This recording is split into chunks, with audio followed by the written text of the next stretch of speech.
এতগুলো ওয়ার্ডে মনে করেন সবার তো ওনারা জানার কথা না, তারা যে অপরাধ বা আমান সাহেব যে অপরাধ সেটা না, এটা আমাদের নৈতিকতা নেই। এলাকায় যার যার এলাকায় তার সুবিধার জন্য আওয়ামী লীগের লোকজন নিচ্ছে এবং সেখান থেকে তারা সুযোগ সুবিধা দিচ্ছে হয়তোবা।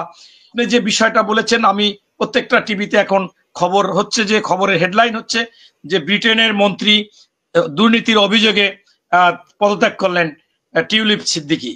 আমরা যদি যে যার অবস্থান থেকে আগের মতো ঐক্যবদ্ধ হয়ে যেরকম আন্দোলন করেছি, ঐক্যবদ্ধভাবে তাদেরকে তদন্তে সহায়তা করতে পারি, তাদেরকে তথ্য দিতে পারি, তাহলে এই জয়ের যে বিষয়টা এটা আরো 100 গুণ বাড়বে আমি বিশ্বাস করি। আমি মনোবিজ্ঞান পড়েছি, সেখানে বলেছে যে আপনি সৎ না অসৎ, ভালো না মন্দ আপনি ছাড়া পৃথিবীতে কেউ জানে না। তাই আমি বিশ্বাস যে আমি ছোটবেলা থেকে সৎ, সেই জন্য আমার রক্তে মানে খুব মনে হচ্ছে যে রক্তক্ষরণ হচ্ছে, যে হৃদয়ে মনে হয় যে আজকে সারা বাংলাদেশে বিএনপির কমিটি হচ্ছে। আমাদের ভারপ্রাপ্ত চেয়ারম্যান মহোদয় তারেক রহমান সাহেব স্পষ্টভাবে বলেছে, যদি অন্য কেউ অন্য দলের থাকে, আওয়ামী লীগ বা যে কোনো দলের থাকুক, এমনকি বিএনপির লোক তারা এতদিন আওয়ামী লীগের সাথে লিয়াজো করে আওয়ামী লীগের সাথে ছিল, মিছিল মিটিং এ গিয়েছে, সভা সমাবেশে গিয়েছে, এমপি মন্ত্রীর কাছে গিয়েছে, তারা বা কোনো লোক নিরপেক্ষ কোনো দল করেনি কিন্তু বিএনপির পক্ষে কথা বলেনি বা এই সরকারের বিরুদ্ধে কথা বলেনি, এদেরকে নিয়ে কোনোভাবে কমিটি করা যাবে না, কাউকে সদস্য করা যাবে না। এটা আমাদের 8ই আগস্ট হার্ড কপি চিঠি দিছে এবং উনি 5ই আগস্টের পর প্রতিদিন যে আমাদের সাথে স্কাইবি করেছে, বিভিন্ন জেলায় সম্ভাব্য এমপি প্রার্থীদের সাথে প্রত্যেকটা জায়গায় একই কথা বলেছে। এবং আমাদের খুলনা বিভাগে যিনি দায়িত্ব পেয়েছে, সাবেক ডাকসুর ভিপি, 5 বারের এমপি, সাবেক মন্ত্রী, বিএনপির চেয়ারপারসনের উপদেষ্টা জনাব আমানুল্লাহ আমান সাহেব, সেই খুলনায় উনি গিয়ে সাংগঠনিক সভায় এই কথা বলেছে যে ত্যাগীদের নিতে হবে, এদের নেওয়া যাবে না। কিন্তু আমি বিশেষ করে আমার মোড়লগঞ্জ শরণখোলায় আমি যেহেতু নির্বাচন করতে চাই সেখানে গিয়েছি, গিয়ে দেখলাম যে যারা অসৎ, লুভি, অর্থের জন্য চিন্তা ভাবনা, তারা এই কাজগুলো করতেছে। ওয়ার্ডে ওয়ার্ডে তারা বিভিন্ন কৌশলে এই আওয়ামী লীগের বা আওয়ামী লীগের দোসর বা যারা আওয়ামী লীগের সুযোগ সুবিধা নিচ্ছে তাদেরকে নাম টাম দিচ্ছে।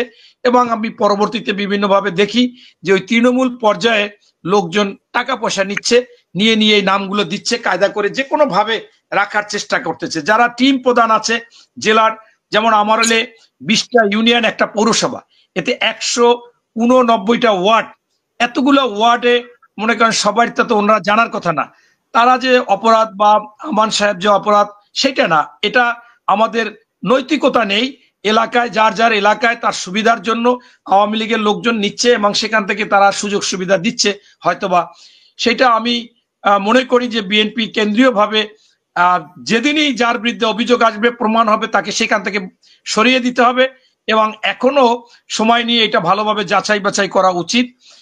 এটা যদি না হয়, এই ত্যাগী নেতা কর্মীদেরকে যদি মূল্যায়ন না করা হয়, তাহলে হয়তোবা পরবর্তীতে তাদের হ্যাঁ এটা দিতে হবে।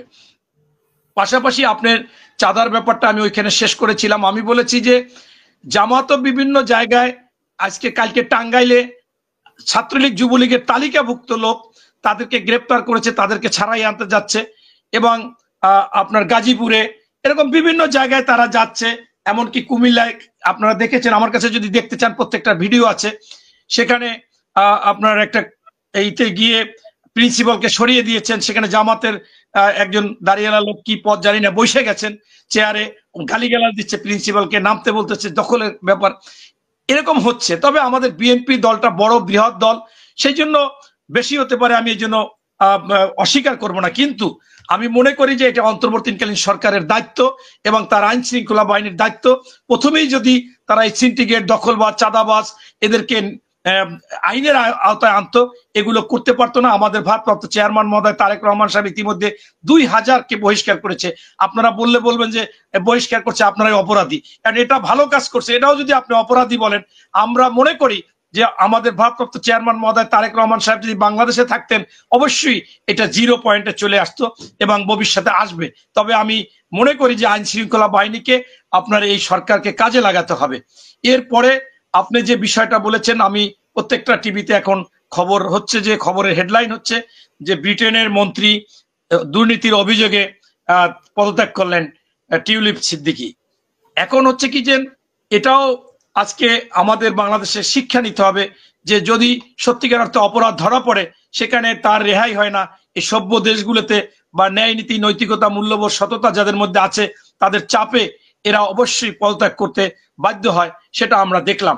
এবং আপনার দেখেছেন যে জয়ের যে FBI যে রিপোর্ট, সেই রিপোর্টে 300 মিলিয়ন ডলারের কথা বলা হয়েছে, তার কিছু 5টি কোম্পানির কথা বলা হয়েছে, তার কতগুলো গাড়ি আছে, বাড়িগুলোর কথা নাই। কিন্তু আমরা কিন্তু এর আগে পিনাকি ভট্টাচার্য বা ইলিয়াস সাংবাদিক তারা কিন্তু কোর্ট দিয়ে 13-14 সালে 13টি বাড়ির ঠিকানা দিয়েছিলেন, যে সমস্ত ঠিকানা বলছে যে এই কোড, এই নাম্বার, কিন্তু আমরা কখনো সেটাকে গুরুত্ব দিই নাই।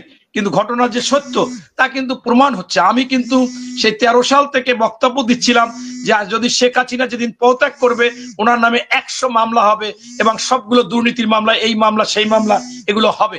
এবং এই জন্যই আমি এই বক্তব্য দেওয়ার কারণে আমি প্রথমবারে 7 দিন ছিলাম আয়নাগড়ে। আয়নাগড় তো না, এটা টর্চার সেলে আমাকে ডিজিএফআই নিয়ে গেছিলেন। তাই আমি মনে করি যে এইগুলো সত্য। ইতিমধ্যে আমরা বাংলাদেশে 80,000 কোটি টাকা কোন খাত থেকে এত টাকা এই যে রাজুকের প্লট পেয়েছে, যেটা সম্পূর্ণ বেআইনি, কোনো নিয়মই নেই। এই অপকর্মগুলো সবগুলোর সাথেই তারা জড়িত। আমি মনে করি সেগুলোর বিচার হবে এবং বাংলাদেশে বিচার করতেই হবে। যদি না করা হয় তাহলে এই যারা শহীদ হয়েছে তাদের সাথে বেইমানি করা হবে, যারা আজকে আপনার সেই আহত আছে তাদের সাথেও বেইমানি করা হবে। আমি আপনাকে অন্য একটি কথা বলতে চাচ্ছিলাম যে এরকম যে কেন আজকে আমি দুঃখের সাথে বলেছিলাম যে ডিম আগে না মুরগি আগে। এই যারা নির্বাচন আগে না সংস্কার আগে, তাদের ওই মুরগির খোপে যাইয়া মুরগির সাথে বসবাস করে বুঝতে হবে যে ডিম আগে না মুরগি আগে, কারণ নতুবা তো বুঝতে পারবে না। তাই আমি গতকালকে একটা প্রোগ্রামে বক্তব্য দিচ্ছিলাম বিএনপির পার্টি অফিসের নিচে। সেইখানে আমি প্রধান বক্তা হিসেবে বক্তব্য দিতে গিয়ে আমি একবার বলে ফেলেছি আমার ছেলে এখনো 18 বছর হয়নি। আপনার জুলাই মাসে 16 জুলাই সিটি কলেজে ভর্তি হয়ে আন্দোলনে নেমেছে সরাসরি নিজে। তাই আমি বলেছিলাম যে আমাদের সন্তানরা কি আসলে সঠিক কাজ করতেছে কিনা। আমরা জানি যে 1971 সালের মেজর জিয়া স্বাধীনতার ঘোষণা দিয়ে তিনি রণাঙ্গনে থেকে যুদ্ধ করেছে, একদিনের জন্য ভারতে যায়নি, এই বাংলাদেশের থেকে যুদ্ধ করে সেক্টর কমান্ডার হয়েছিলেন, জেট ফোর্স অধিনায়ক হয়েছিলেন, যুদ্ধে শেষে ব্রাকে ফিরে গিয়েছিলেন, তাকে ডেকে তৎকালীন প্রেসিডেন্ট সর্বোচ্চ জীবিত মুক্তিযোদ্ধাদের খেতাব, বীর উত্তম খেতাব দিয়েছিলেন। তার মধ্যে লোভ ছিল না, নির্লোভ ছিল। অথচ আমাদের সন্তানরা, আমাদের বাবারা যারা দেশের জন্য, দেশপ্রেমের জন্য, মানুষের জন্য আন্দোলন সংগ্রাম করেছে এবং একটা সরকারকে পতন করেছে, করে তারা আসলে কি চাচ্ছে। আমি আমার ছেলেকে দেখি যে তাইতে সে রাত্র 12টা-1টার পরে বিভিন্ন সমন্বয়ক, সহ সমন্বয়ক বা কারো কারোর সাথে যোগাযোগ রাখতেছে, তারা রাজনীতি নিয়ে চিন্তা ভাবনা করতেছে। অথচ আমরা দেখি যে এই সমন্বয়ক বা ছাত্র বৈষম্য বিরোধী আন্দোলনের অধিকাংশই তারা ছোট। আমার মোড়লগঞ্জে 2 জন শহীদ হয়েছে ঢাকায় মিরপুর থেকে। একজন আলিফ, সে 9ম শ্রেণীতে পড়তো, আর একজন হচ্ছে আপনার মাহফুজ, তিনি 10ম শ্রেণীতে পড়তো। অর্থাৎ তাদের কি বয়স, এরকম লোকেরাই তো আন্দোলন করেছে। এখন তাদেরকে আবেগের সাথে না ঘুরে তাদেরকে কি শিক্ষা অঙ্গনে পাঠিয়ে দেওয়া যায় না, তাদের কলেজে পাঠিয়ে দেওয়া যায় না, তাদের স্কুলে পাঠিয়ে দেওয়া যায় না? কেন আলাদা একটা প্রিয়া তাদের মধ্যে থাকবে? কেন আপনারা আজকে এই বিভিন্ন অজুহাত দিবেন? আপনারা তো দেশপ্রেম করেছেন, আপনারা সঠিক কাজ করেছেন, আপনারা সেজন্য জাতি আপনাদের কাছে কৃতজ্ঞ, আজীবন মনে রাখবে। এবং যে দলই ক্ষমতায় আসবে তারাও আপনাদেরকে ভয় করবে, কিন্তু আপনারা সেই ভয়টাকে ভেঙে ফেলতে চাচ্ছেন। এই কথা কালকে আমি বলার পরে বিভিন্ন জনে ইউটিউবে ছেড়েছে, সেখানে আমি দেখলাম এরা তো সোচ্চার। এরা রাত্র 1টা-1:30 আমার ছেলের 1টার আগে ঘুম পড়াইতে পারি না, 18 বছর বয়স হয় না, 17 চলে। এখন এরা তো এইগুলো করে, তারা কমেন্টস করে, এগুলো তাদের কাছে বিরক্তি লাগে।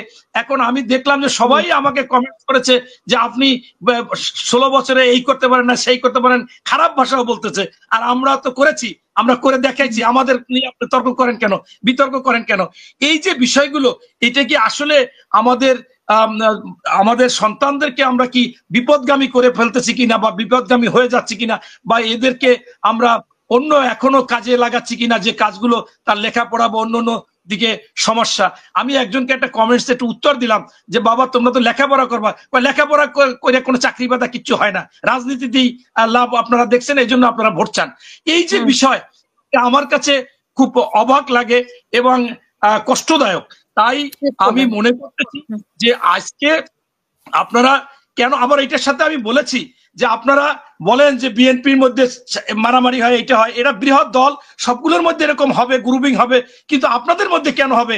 আপনারা যদি সেইটা প্রশ্ন করেন, আপনাদের চট্টগ্রামে মারামারি হয়ে হাসপাতালে যান, আপনারা আপনাদের রূপায়ণ টাওয়ারে মারামারি হয়ে হাসপাতালে যান, আপনারা এই বিভিন্ন জায়গায় ময়মনসিংহে দেখলাম মারামারি হলো, এই গাজীপুরে মারামারি হলো, এটা পিরিজপুরে মারামারি হলো, কেন হবে? তাহলে আপনারাও তো সেইখানে আজকে দল গঠন করতে পারেন না, এই মতো অবস্থায় এইটা হচ্ছে, সেটাও আমি বলেছিলাম। তা যাই হোক, আমি সর্বোপরি বলবো যে জয় যে আজকে উত্তর দিয়েছে, সেই জয়ের উত্তর যথার্থ না, সে তার ভেরিফাই ফেসবুকে লিখেছে যে আমার এই সবগুলো তথ্য মিথ্যা। এটা কিন্তু সবাই বলে, বাংলাদেশের এটা অভ্যাসে পরিণত হয়ে গেছে, যেহেতু ওরাও বাংলাদেশে এসে থাকতো। এই টিউলিপও বলেছিলেন, ইতিমধ্যে সে পদত্যাগ করতে বাধ্য হয়েছে। আমি মনে করি যে এই জয়ের সম্পূর্ণ মিথ্যা। ইতিমধ্যে এফবিআই যেটা পেয়েছে তার চাইতে আরো অধিক হবে, এবং আপনি দেখবেন আমরা যদি যে যার অবস্থান থেকে আগের মতো ঐক্যবদ্ধ হয়ে যেরকম আন্দোলন করেছি, ঐক্যবদ্ধভাবে তাদেরকে তদন্তে সহায়তা করতে পারি, তাদেরকে তথ্য দিতে পারি, তাহলে এই জয়ের যে বিষয়টা এটা আরো 100 গুণ বাড়বে আমি বিশ্বাস করি। এবং আমার চোখের সামনে আমি যে বিষয়গুলো তার দেখেছি, এই প্রথমে এই 9 সালে এসেই তিনি ভিআইপি ব্যবসা করেছে, ফোনগুলো ডাইরেক্ট লাইনে লাগিয়ে দিয়ে হাজার হাজার হাজার হাজার কোটি টাকা সে নিয়ে গেছে প্রথম দিকটা। তখন আপনার এই মোবাইল বা এই আপনার হোয়াটসঅ্যাপ এই সুবিধাগুলো ছিল না, তখন এই জয় হাজার হাজার কোটি টাকা নিয়েছে। ওই সময় কিন্তু এই 13টা বাড়ি কিনেছে। এই একটা সেক্টর ফোন থেকে ডাইরেক্ট লাইন দিয়ে মগবাজারের টেলিফোন অফিস থেকে লাইন দিয়ে ভিআইপিতে লাইন ঢুকাই দিচ্ছে, মনে করেন 32টা 48টা 84টা এরকম, মানে যতগুলো এরকম লাইন ঢুকানো যায় সেই সিস্টেমে। তাই আমি মনে করি যে এটা আমি একটা অপরাধের কথা বললাম, তারপর তো রূপপুর পারমাণবিক অমুক টমুক টেন্ডার সর্বত্র এরকম চুরি মারা দুর্নীতি করেছে। এবং আপনারা দেখেছেন ইতিমধ্যে আমি আজকে দেখলাম 26 জনার বিভিন্ন সামাজিক মাধ্যমে ওই বিভিন্ন জনে লিখেছে তাদের কি কি সম্পদ আছে। আমি অবাক হয়ে গেছি সবাই। আপনার এই যে তথ্যমন্ত্রী পরবর্তীতে ছিল বোঝায় এটা পররাষ্ট্রমন্ত্রী হাসান মাহমুদ, তার দুবাইতে বিরাট বিরাট বাড়ি আছে 27টা, মানে অর্থাৎ সে ডেভেলপারের ব্যবসা শুরু করেছে ওই দেশে আগেই, এটাও কিন্তু জানতাম। তাই আমি মনে করি যে এইগুলো সে বলবে অপরাধী কখনো তার অপরাধ স্বীকার করতে চায় না। যেগুলো ভদ্র দেশ আপনাদের মতো ব্রিটেনে, তারা হয়তোবা যদি দেখে যে যুক্তিসঙ্গত কেউ প্রশ্ন তুলেছে তখন তারা স্বীকার করে নেয়, কিন্তু এই বাংলাদেশে কখনো স্বীকার করে না। কারণ এরা যে চোর, এরা যে নাম করা ডাকাত, এদেরকে রিমান্ডে নিলে পিটাইলেও কোনো কাজ হয় না। তাই আমি মনে করি যে এদের বিচার হবে, এবং আমার ওনাদের তথ্য সঠিক না মিথ্যা তথ্য, এবং এটা বাংলাদেশে তাদের হবে। কিন্তু তারপরে সর্বশেষ অন্তর্বর্তীকালীন সরকারের কাছে আপনার মাধ্যমে আবেদন করব যে আপনারা এই নির্বাচন এবং সংস্কার নিয়ে বিলম্ব না করে যতটুকু গুরুত্বপূর্ণ প্রয়োজনীয় আপনার সংস্কার, সেই সংস্কার করুন এবং একটা নির্বাচনী রোডম্যাপ দেন।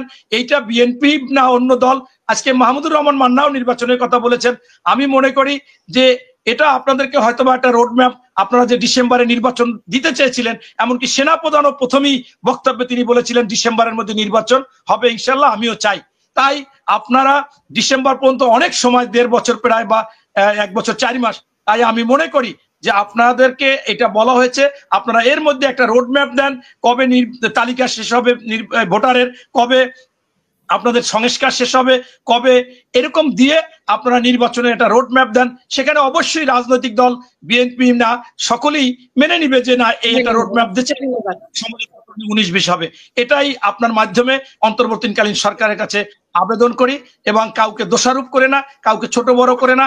আপনারা আপনাদের জায়গা থেকে আইনের শাসন প্রতিষ্ঠা করুন, আইন শৃঙ্খলা বাহিনীকেও সুসংগঠিত করুন। যেখানেই সন্ত্রাস, যেখানেই সিন্ডিকেট, যেখানেই দখল, সেখানে আপনারা প্রতিরোধ করুন, আইনের আওতায় আনুন, তাদের গ্রেপ্তার করুন, তাদের বিচার করুন। এটা আমাদের ভারপ্রাপ্ত চেয়ারম্যান মহোদয় তারেক রহমান সাহেব বারবার বলতেছে, তাদের আইনের আওতায় আনুন, আইনের আওতায় আনুন। তারপরে উনি ব্যক্তিগতভাবে আপনার প্রত্যেকটা প্রত্যেকটা জায়গায় খবর নিয়ে কাউকে বহিষ্কার করতেছে। তাই চাঁদাবাজি ঠেকাইতে হলে অবশ্যই সরকারের পদক্ষেপ নিতে হবে, দখলবাজি ঠেকাইতে হলে তার পদক্ষেপ নিতে হবে, সিন্ডিকেট ভাঙতে হলে তার পদক্ষেপ নিতে হবে। কিন্তু সেটা আমরা শক্তভাবে নিতে পারতেছে না। অন্যদেরকে দোষ দিয়ে লাভ নাই। ধন্যবাদ।